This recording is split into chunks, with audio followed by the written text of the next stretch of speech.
para a gente não perder tempo aqui nessa noite. Quantos aqui tem algum adventista aqui? Não? Tem alguém aqui que conhece o adventismo? Já ouviu falar? O pastor já ouviu falar? Mais alguém? Eu já ouvi falar. Já ouvi falar também. Já ouviu falar, né? Então vamos. No início, meus irmãos, do século XIX, quando pouco se falava sobre a segunda vinda de Cristo, não se falava que nem se fala hoje, sobre a volta de Jesus e sobre o arrebatamento. Um homem, pastor da Igreja Batista, por nome de Guilherme Miller, em Nova York, nos Estados Unidos, ele começou a estudar sobre esse assunto. Quando ele leu o texto que está no capítulo de Daniel, no capítulo 8 e no versículo 14, que está escrito assim: ele me disse, até 2.300 tardes e manhã, e o santuário será purificado. Miller, ou Guilherme Miller, ele passou a criar uma grande controvérsia sobre os assuntos futuros, sobre os assuntos relacionados à volta de Jesus Cristo. Hoje, todos nós esperamos a volta de Jesus Cristo. Quando Miller começou a estudar sobre a volta de Jesus Cristo, ele começou a fazer cálculo. Porque no versículo de Daniel falava que até 2.300 tardes e manhã o santuário será purificado. Então, ele calculou que cada um dos 2.300 dias da profecia de Daniel representava um ano, no cálculo dele. E Miller, ele tomou como ponto de partida o texto que narrava o regresso de Esdras do cativeiro. Porque os filhos de Israel passaram na Babilônia por algum tempo sob o domínio do rei Nabucodonosor. E quando aquele povo regressa, Miller, ele começa a fazer a conta. Essa previsão que ele fez no ano de 1818, ela teve um impacto tão grande que muitos crentes vieram de várias igrejas, doaram as suas casas, as suas propriedades, abandonaram o seu serviço, abandonaram os seus afazeres, porque eles acreditavam na conta que Miller fez, que Jesus iria voltar no dia 21 de março daquele ano. O dia chegou. E eles vão para um local determinado para esperar a volta de Jesus. Centenas de pessoas, milhares de pessoas ficam olhando para o céu, esperando que eles vão ver Jesus vir.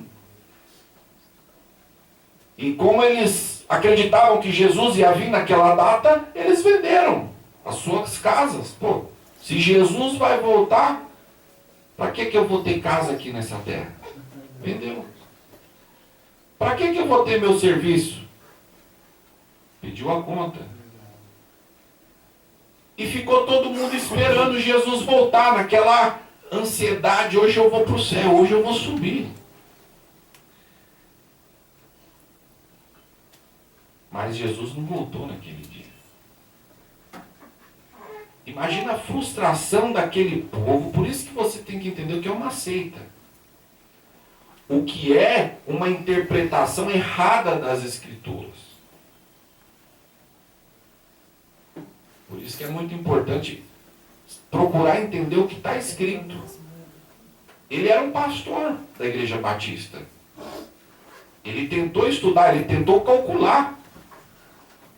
Mas ele desprezou um outro versículo na palavra de Deus que dizia que ninguém sabe o dia e nem a hora que Jesus iria voltar. Jesus mesmo falou.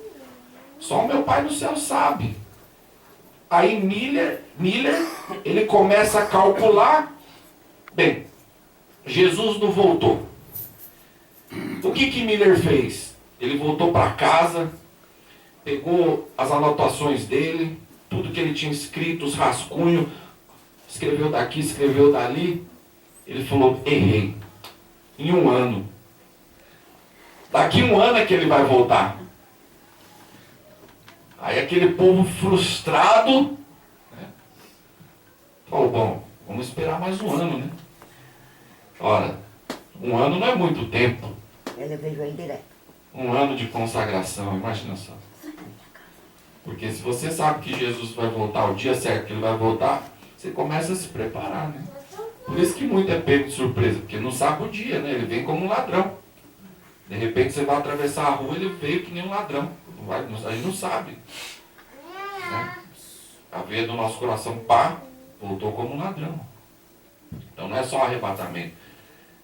Mas quando tem uma data, parece que você foca na data e já começa a colocar a sua vida em ordem, né? Até aquela data eu vou estar em ordem com Deus e vou subir naquele monte, naquele santo lugar e vou esperar a volta de Jesus Cristo. Agora ele voltaria no dia 22 de outubro daquele mesmo ano. Novamente, aquela multidão de pessoas. E passa a noite, meia-noite, todo mundo lá.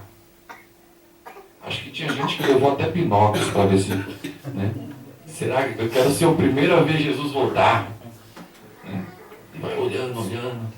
Acho que tinha irmão até em cima da árvore. Né? Eu vou ver primeiro. Eu vou fazer igual Zaqueu aqui. 1 da manhã nada. 2 da manhã nada. O povo já cansado. E aí, Miller? Cadê ele? Calma. Amanheceu o dia e clareou o dia. Até hoje Jesus não voltou. Quase mais de um século e Jesus não voltou. Né? Mas Miller, ele reconheceu o seu erro. Tanto é que ele, depois que ele errou, ele lançou uma nota, dizendo assim, ó, presta atenção. Acerca da falha da minha data, expresso francamente o meu desapontamento. Esperamos naquele dia a chegada pessoal, presta atenção nessa palavra, a volta pessoal de Cristo. E agora dizer que não erramos é desonesto. Ele está dizendo isso. Nunca devemos ter vergonha de confessar nosso erro. Aleluia. Abertamente. Essas palavras estão no livro A História da Mensagem Adventista, página 410. Porém, meus irmãos, quando você lança algo, é como penas no vento que elas voam. E depois quando você vai tentar colhê-las de volta, você não vai achar todas. Aleluia.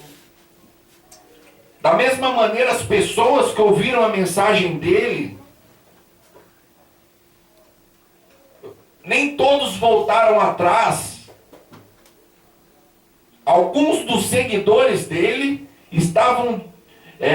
começaram a acreditar que talvez, mesmo ele reconhecendo que ele errou, em algum ponto ele poderia estar certo. Aleluia, meu Deus. E aí já começa a crescer um outro movimento por fora.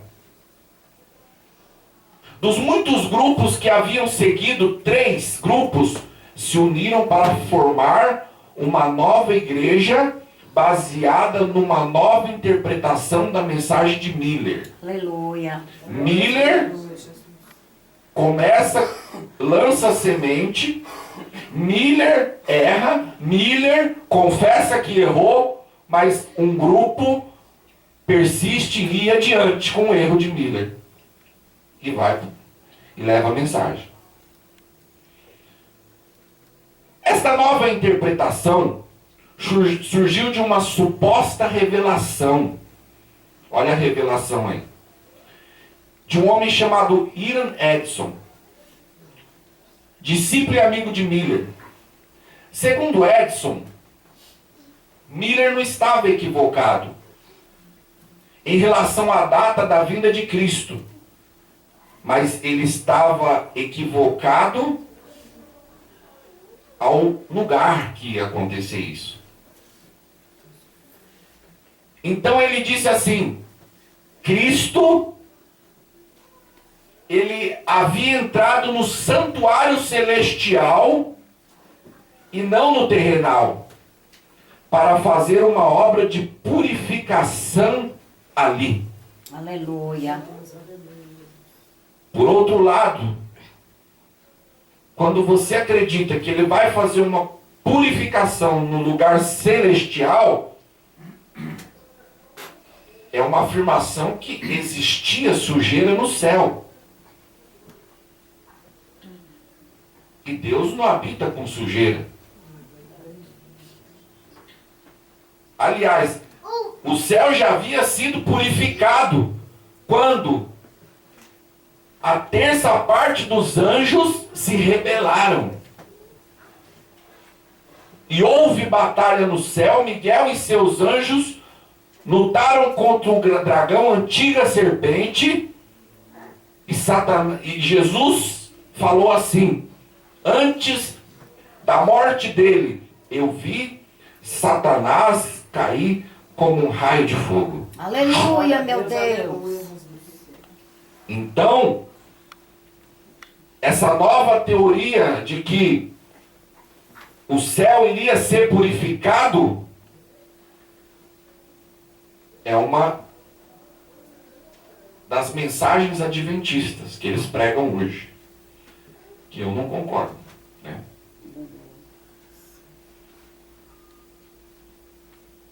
O segundo grupo dava excessiva ênfase nos dons espirituais, particularmente o dom de profecia. Então, os dons têm que ter na igreja, mas ter dom e não acrescentar junto com o dom uma parcela de conhecimento pode ser um tiro no pé. Porque se eu chego aqui, você confia em mim, mas você não conhece o meu coração, e eu lanço uma profecia aqui, e você acredita que aquela profecia é de Deus, e você não tem base bíblica para discernir, glória a Deus, aleluia. então eu posso manipular você. Aleluia, meu Deus. E você crê tanto em profecia que você pode ser uma pessoa manipulável. Quando você foca somente na profecia e sai do que está escrito na Bíblia. Aleluia, meu Deus. Se existe profeta hoje, antes dos profetas de hoje, vieram outros que estão aqui. E os de hoje não podem falar o contrário daquilo que os outros profetas falaram. Porque a profecia não é uma bagunça que antigamente uns profetizam sobre algo e outro, agora aparece outros falando outra coisa. Toda profecia tem que ter base bíblica. Profecia que não tem base bíblica é do diabo. Aleluia, meu Deus. É do diabo. A primeira revelação de Edson com respeito ao santuário celestial o segundo, o legalismo. E o terceiro grupo cooperou com uma profecia que por mais de meio século havia de exercer influência predominante na fundação e crescimento da nova igreja. Aleluia.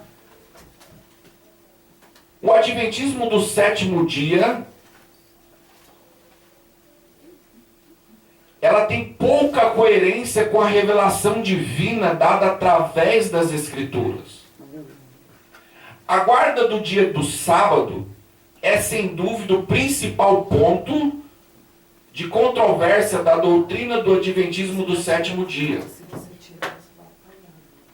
O adventismo ensina que o crente deve observar o sábado como dia de repouso. Crê que os que guardam o domingo aceitarão a marca da besta sobre o domínio do anticristo. Isso é adventismo. Amém? Amém. Ellen White ensina que a observância do sábado é o selo de Deus, enquanto o domingo será o selo do anticristo. Isso é ensinado dentro do movimento chamado Adventismo do sétimo dia. Aleluia. Contudo, a observância do sábado como dia de repouso,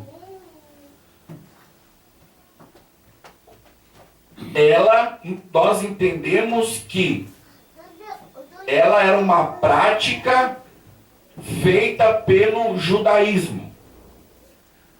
Tem uma passagem no livro de João que João fala assim, João escrevendo, não é João dizendo que os judeus queriam fazer isso. João diz assim, os judeus queriam prender Jesus porque Jesus se dizia que era filho de Deus e porque quebrantava o sábado. Então não é os judeus que estão dizendo isso. Jesus está dizendo que Jesus, ele quebrou o sábado. Aleluia. Amém? Amém.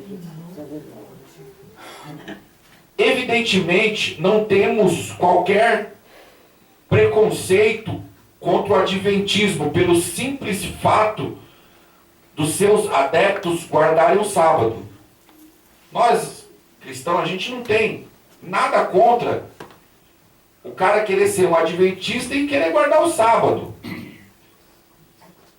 O problema é que nós questionamos o adventismo pelo fato de eles fazerem desse ensino um cavalo de batalha contra as igrejas evangélicas.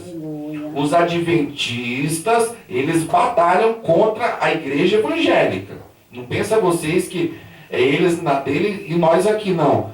Eles batalham. Eles falam que os evangélicos são do diabo e aqueles que não guardam o sábado e vão na igreja no domingo vão receber a marca da besta porque o domingo é a marca da besta. Isso que os adventistas falam.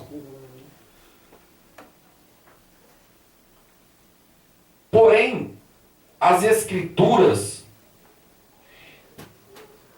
nem Jesus e nem os apóstolos no Novo Testamento nunca ensinaram os gentios fazer uso dessa prática. Dos 10 mandamentos registrados no livro de Êxodo, no capítulo 20, o Novo Testamento ele ratifica apenas 9, executando o quarto, que fala da guarda do sábado. Aleluia. Um exemplo disso é o seguinte. Por que a Ellen White, ela diz que ela teve uma revelação do céu, onde um anjo aparece para ela, abre a arca da aliança e mostra as tábuas da lei, dos 10 mandamentos. E ela vê o dia do sábado circulado, em destaque. Um anjo. Por isso que no início da mensagem de hoje eu li aqui que para a gente não se basear em visões de anjo. Aleluia. Não foi isso que a gente começou lendo? Então, muitas doutrinas, muitas práticas são fundadas em pessoas que dizem que o anjo veio e mostrou. Se a própria Bíblia está dizendo para a gente não se basear em visão de anjo, porque quem se baseia em visão de anjo está inchado. É o que a Bíblia diz, nesse texto que a gente leu, de 2 Colossenses 2,18. Aleluia, meu Deus. No livro de Êxodo 23, diz assim: não terás outros deuses diante de mim. No Novo Testamento, no livro de Atos 14:15, diz assim: vós converteis ao Deus vivo, que fez os céus e a terra. Então, ela ratifica o primeiro mandamento. O segundo mandamento: não farás para ti imagem de escultura, Êxodo 24. João 5:21.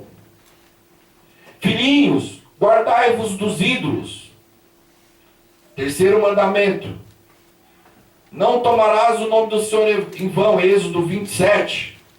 No Novo Testamento, Tiago 5:12. Não jurei nem pelo céu, nem pela terra. Aleluia. Quarto mandamento: lembra-se do dia do sábado para o santificar, Êxodo 28. No Novo Testamento não tem nenhuma ratificação do sábado. Entendeu? Não existe nenhum texto no Novo Testamento que ensina um cristão a guardar o sábado. Cristão gentil, nem Jesus ensinou ninguém a guardar o sábado. Quinto mandamento, Êxodo 20:12, honra o teu pai e a tua mãe. Efésios 6:1, filhinho, obedecei a vossos pais. Aleluia. Sexto mandamento, não matarás, Êxodo 20:13. Novo Testamento, Romano 13:9, não matarás. 7, não adulterarás, Êxodo 20:14. Romanos 13:9, não adulterarás. 8, não furtarás. 8, Novo Testamento, não furtarás, Romanos 13:9. Nono mandamento, não dirás falso testemunho, Êxodo 20:16. Novo Testamento, não mintam uns para os outros, Colossenses 3:9. Décimo mandamento, não cobiçarás, Êxodo 20:17. Romanos 13:9, não cobiçarás. Somente o sábado, no Novo Testamento, você não vai encontrar. Aleluia. O Novo Testamento, ele repete pelo menos 50 vezes o dever de adorar a Deus. 12 vezes a advertência contra a idolatria, 4 vezes para não tomar o nome de Deus em vão, 6 vezes uma advertência contra o homicídio, 12 vezes adverte contra o adultério, 6 vezes contra o furto, 4 vezes contra o falso testemunho, 9 vezes contra a cobiça e nenhuma vez contra a guarda do dia de sábado. A necessidade da encarnação de Cristo se constitui numa das mais evidentes provas da incapacidade do homem em cumprir a lei divina. Por isso ele mesmo disse assim, Jesus: não penses que eu vim revogar a lei e os profetas. Eu não vim revogar, eu vim cumprir. Porque em verdade vos digo, até que os céus e a terra passem, nenhum i ou um tio jamais passará da lei, até que tudo se cumpra. Quando foi que tudo se cumpriu? Na morte de Jesus. Até que tudo se cumpra. O que os profetas profetizavam que ia se cumprir? A vinda e a morte de Cristo. Aleluia. Então, ele não ia tirar nem um tio, nem um jota, até que se cumpra. Amém? Amém. Quem pode ler Deuteronômios 18:15?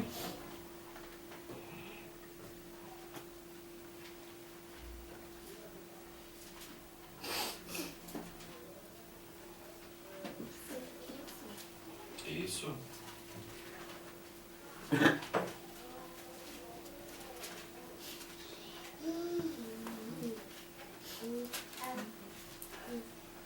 As promessas que um grande profeta.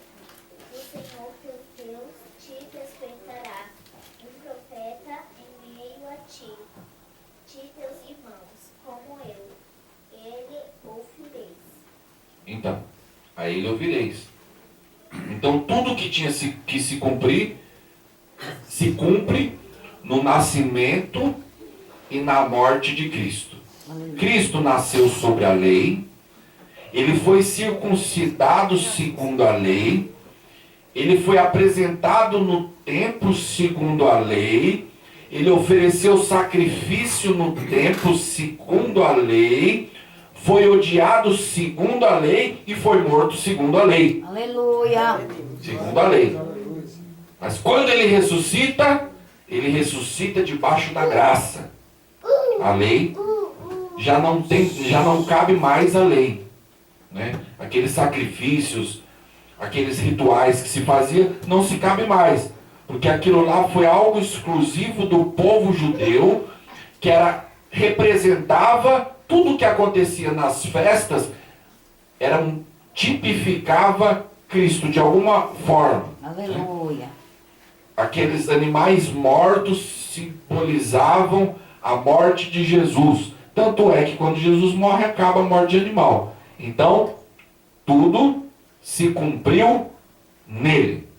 Amém? Amém. Por isso ele disse, eu sou o Senhor do sábado. O sábado foi feito para o homem, por causa do homem, não o homem por causa do sábado. Nós não devemos guardar, nós cristãos não devemos guardar o primeiro dia da semana. Mas foi no primeiro dia da semana que Jesus escolheu para ressuscitar. Eu tenho culpa. Aleluia, meu Deus. Ele não escolheu o sábado para ressuscitar. Não escolheu. Ele ressuscitou no primeiro dia da semana. Ora, qual é o primeiro dia da semana?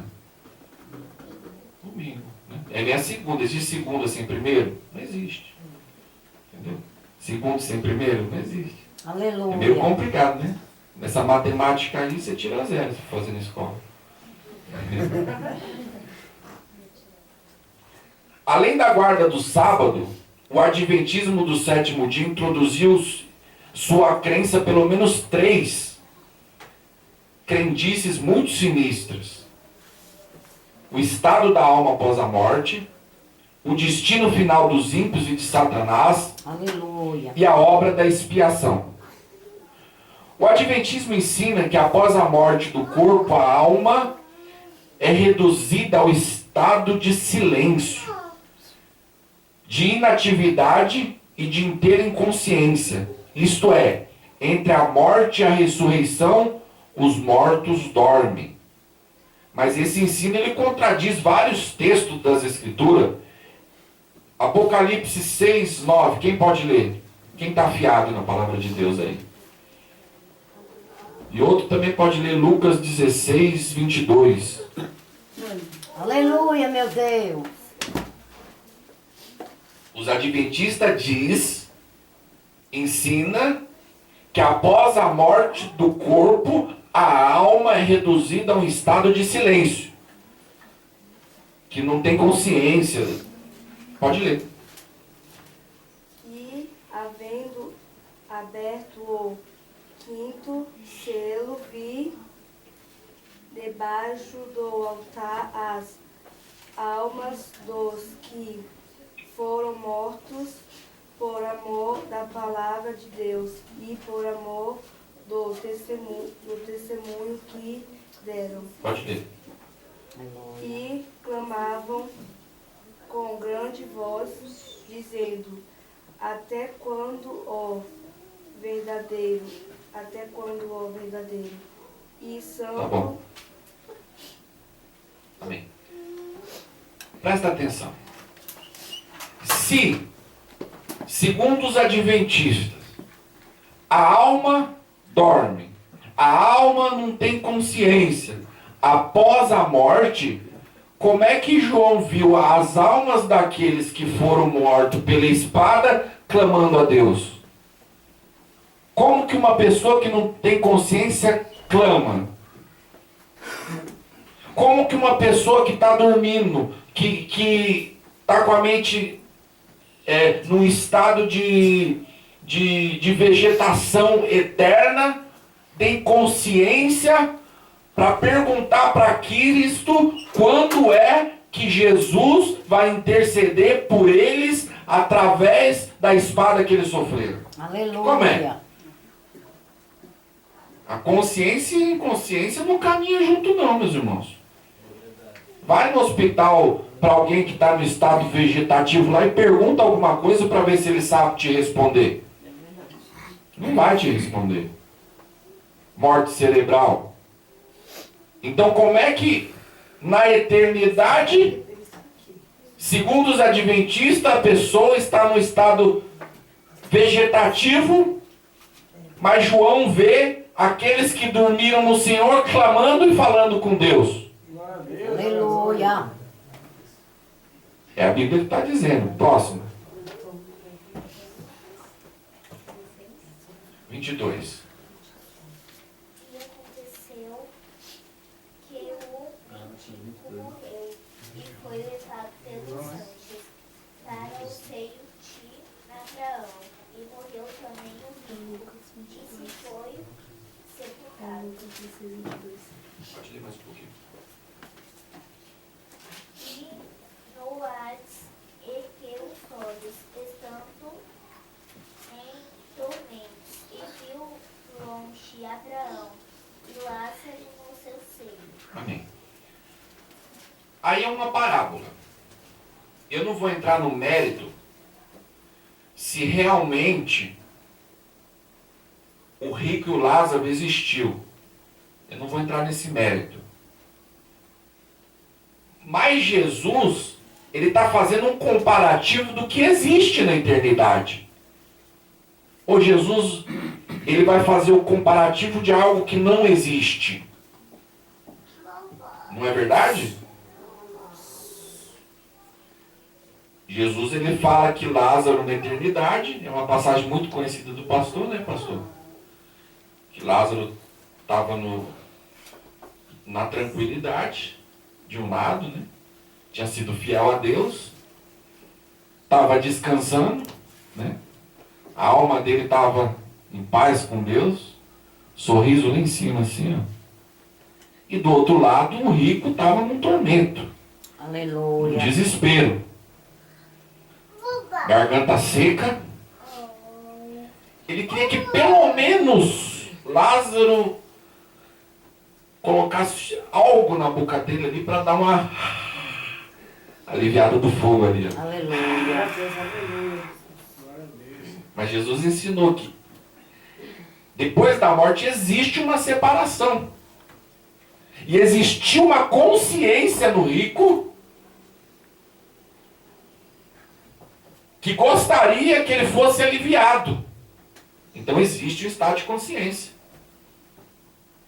Mesmo ele não conseguindo se refrescar, está mais do que claro que o estado de consciência existe. Aleluia. Então o adventismo se equivocou.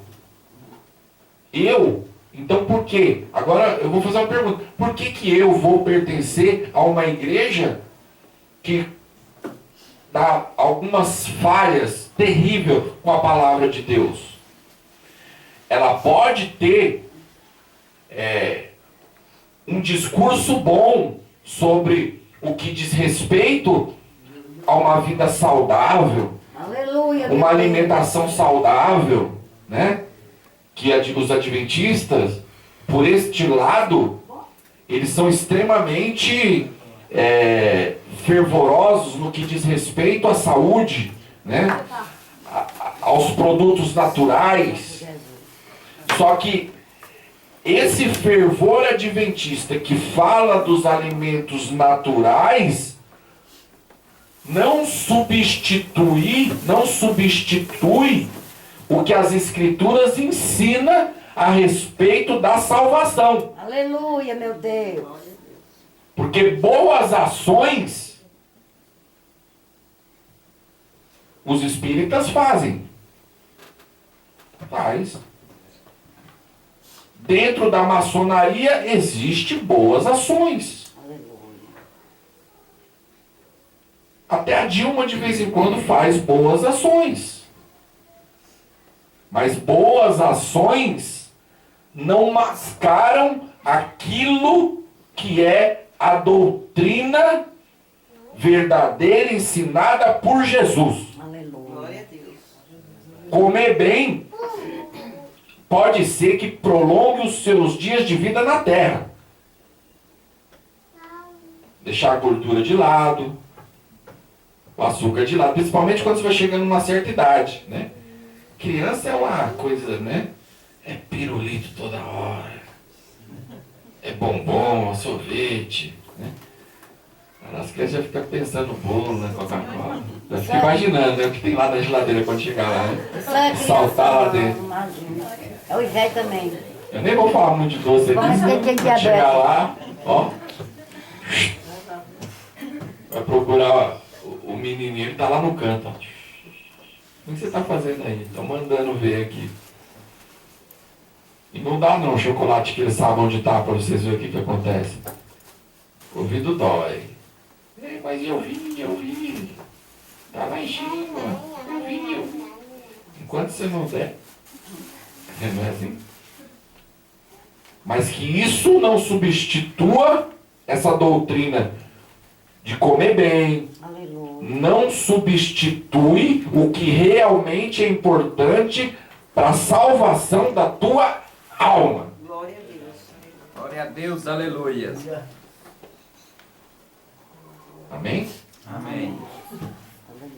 Assim como o subconsciente continua ativo, enquanto o corpo dorme, a alma do homem não cessa sua atividade quando o corpo morre. Aleluia, meu Deus. A palavra de Cristo na cruz ao ladrão, arrependido, diz assim: em verdade te digo, hoje estarás comigo no paraíso. É uma prova da consciência da alma imediatamente após a morte.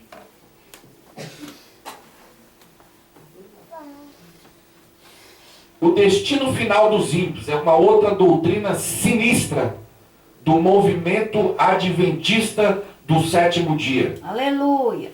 Spicer, um dos mais lidos escritores adventistas, ele escreve que o ensino positivo da Sagrada Escritura é que o pecado e os pecadores serão exterminados para não mais existirem. Aleluia, meu Deus.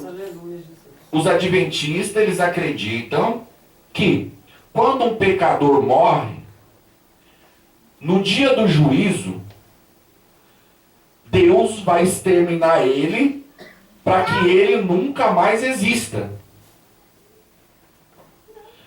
E que haverá de novo um universo limpo quando estiver terminada a grande controvérsia entre Cristo e Satanás. Controvérsia entre Cristo e Satanás. Na minha Bíblia está escrito juízo. Né? Aleluia. Juízo. Que já foi decretado.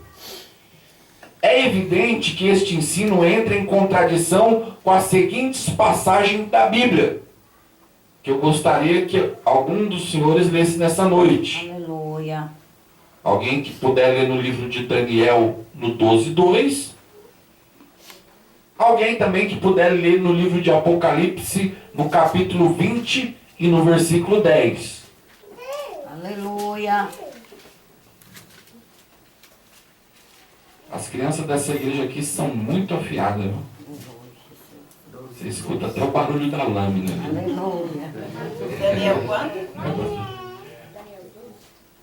Daniel 12:2 e Apocalipse 20:10.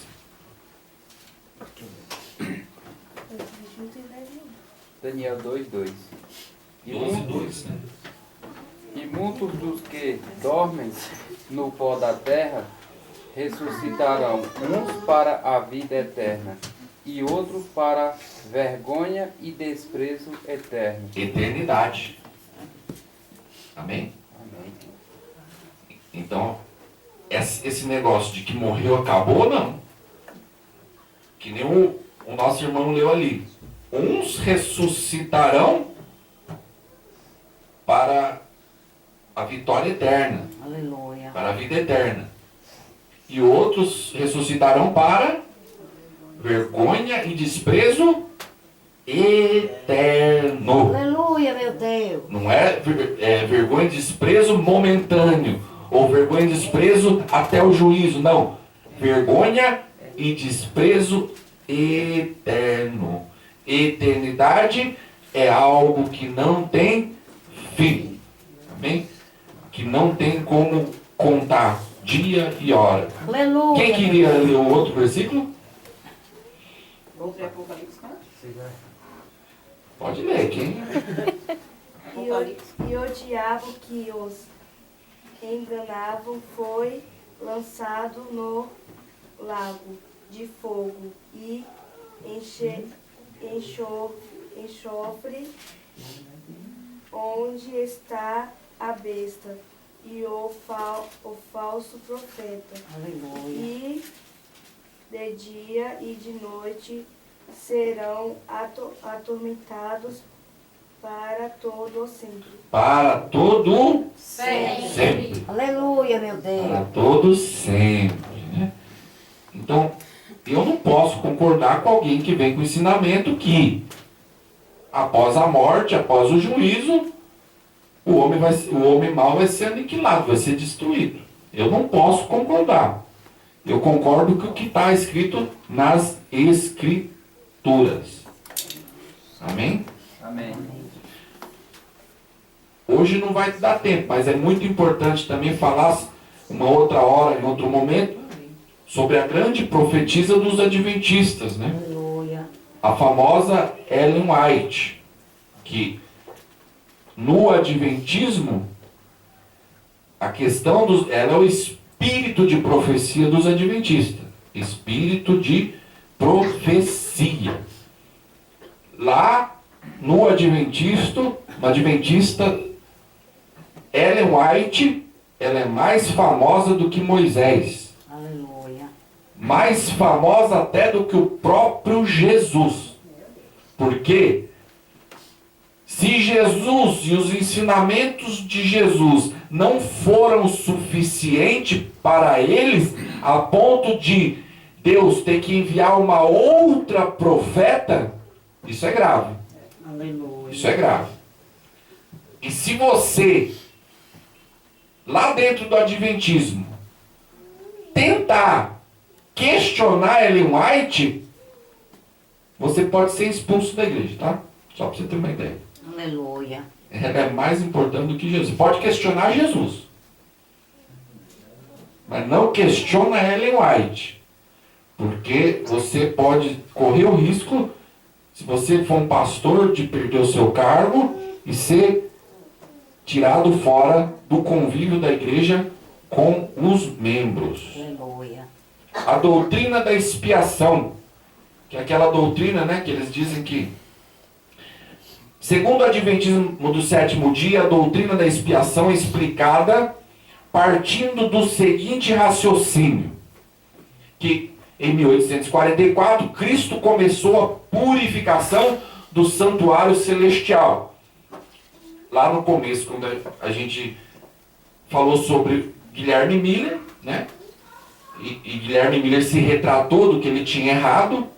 Tanto é que Guilherme Miller, ele voltou para a Igreja Batista, ele não acompanhou o movimento adventista, ele se arrependeu de ter feito esse ensinamento, né, de ter levado as pessoas para o monte. Ele se arrependeu, ele voltou para a igreja, buscou a Deus, provavelmente ele se arrependeu de tal maneira que ele é um salvo hoje. Aleluia. Mas o problema é que outras pessoas deram continuidade, dizendo, ó, Jesus não veio na terra, ele purificou lá em cima. Ó, purificar o céu. O céu é a réplica do santuário típico sobre a terra, com 2 compartimentos, o lugar santo e o santo dos santos. No primeiro compartimento do santuário celestial, Cristo intercedeu durante 18 séculos, do ano 33 ao ano de 1844. Aleluia. Você está entendendo? Para os adventistas, quando Jesus sobe no céu, ele fica desde o ano de 33 até o ano de 1844 intercedendo lá no céu. Aleluia, meu Deus. Ora, por que Cristo iria ficar intercedendo no céu se o tempo de Cristo, presta atenção, por que Cristo iria ficar intercedendo no céu se quando ele ressuscitou, ele disse assim, está consumado, todo poder é me dado no céu e na terra. Aleluia, meu Deus. Primeiro ponto, ele tem o poder de fazer todas as coisas sem ter necessidade de interceder. Em segundo lugar, depois que Jesus sobe ao céu, não é Jesus quem intercede, é o Espírito Santo. É o Espírito Santo, não é assim que diz? Que intercede com gemidos inexprimíveis. Aleluia, meu Deus. Então eles trocaram, né?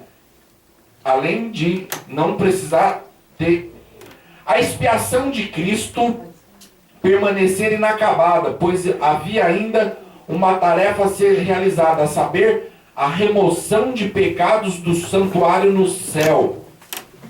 A doutrina do santuário levou o adventismo do sétimo dia finalmente a declarar: nós discordamos da opinião de que a expiação foi efetuada na cruz. Olha que terrível. O adventismo do sétimo dia, eles declararam que a expiação não foi feita na cruz. Isso é terrível, não é? Conforme geralmente se admite. Este ensino não pode manter-se de pé. Primeiramente, porque foi concebido por uma pessoa, a senhora Ellen White, de exagerado fanatismo e de muitas visões da carne. E segundo, porque é incoerente com o tratamento do assunto das Escrituras. A Bíblia nos ensina que a obra de Cristo é perfeita. Quem pode ler Hebreus 7:27? Hebreus 7:27. Se tiver alguém com a lâmina afiada, João 5:24. E se tiver um com a lâmina mais afiada ainda, Romanos 1:1. Pode ler. Tá bom. Hebreus, né? 7:27, né? Tá. Ó, pode falar. Que não necessite, como somos, sacerdote, e te oferece cada dia sacrifício, primeiramente por seus próprios pecados, e depois pelo povo. Por isso fez ele, uma vez oferecendo-se a si mesmo. Uma vez só, oferecendo a si mesmo. Da morte de Cristo, ela foi suficiente e acabou. Pronto, acabou. Ponto final. Bate o martelo. Pá. Próximo. João 5:26. Pode falar. É 26, né? João 5:24. 24. Na verdade, vos digo que vem, que quem